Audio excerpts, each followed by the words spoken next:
I took the liberty of taking these peppers and putting in balsamic, blanching them, sticking them in the fridge. Ted literally took the liberty months later of taking them out of the balsamic vinegar, putting them on the windowsill with some garlic, and then dehydrated them with the sun at that point. Crushed them up. He put it into a little Molly McButter season jar and wrote on it, I still remember it clear as day, on a little post-it note, it said Ted's Lucifer. So it's in the cabinet, we're trying it out, we're tasting it, and I'm like, this is fantastic. It was a complete joint effort at that point. And I said, we kind of need to get rid of that Ted on there because I feel like I'm in here somewhere, right? We dried these little peppers out, added some additional ingredients, and it was like an episode of Seinfeld where they're making all the sausages. We bought dehydrating machines and we just started dehydrating these peppers like lunatics. It was the 11th recipe that we had tried that mimicked the first one that we had made. 1 through 10, horrible. Hot, too hot, salty, blah, blah, blah. We didn't know what we were doing. We were combining so many different ingredients to get this right. And finally, it happened at lucky number 11. It kind of started that thirst for more. We knew we had to go to the next stage, which is find a legit bottler and a blender to start making this stuff commercially. We were always looking to top our pizza with something spicy, something better than what we were using. We were using crushed red pepper like it was candy.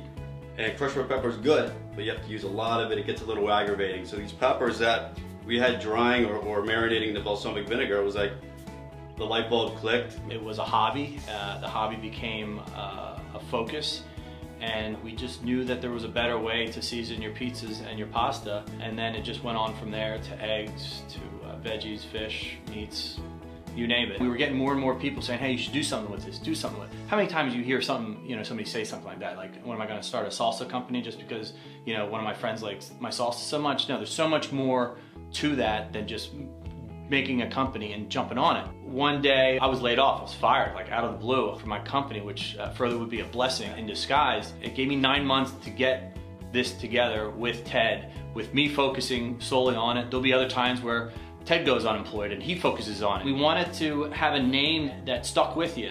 Never meant to offend anybody by it. We're both Catholics in our own right. But when we added the saint to the Lucifer, we were forcing you to think of two separate things that are completely opposite, but when they work together, they do, and it really comes through in our spice. Creating Saint Lucifer is the ultimate sale. You conceptualized a product, brought it to market, you didn't even know who your sell point was or was going to be. And to create a market for yourself is kind of, I'm quite proud of that. I think about Saint Lucifer in my dreams all night. We got into Wegmans and Whole Foods when we first started. When we first started, everybody's like, you're not gonna get into Wegmans or Whole Foods. You got, this is crazy. You need to go through a distributor, you need to pay this slotting fee, you need to do that. They were our first 2 accounts that we got in. And, tip our hats to us, really. You do want to find that niche thing, you do want to be different than the others.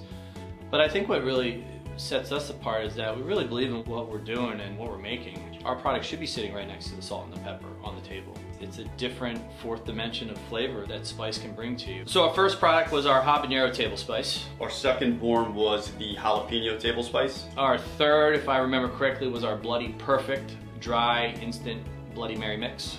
And then we had a seafood spice. Then we broke out of the spice category and went into a balsamic vinegar infused with habaneros.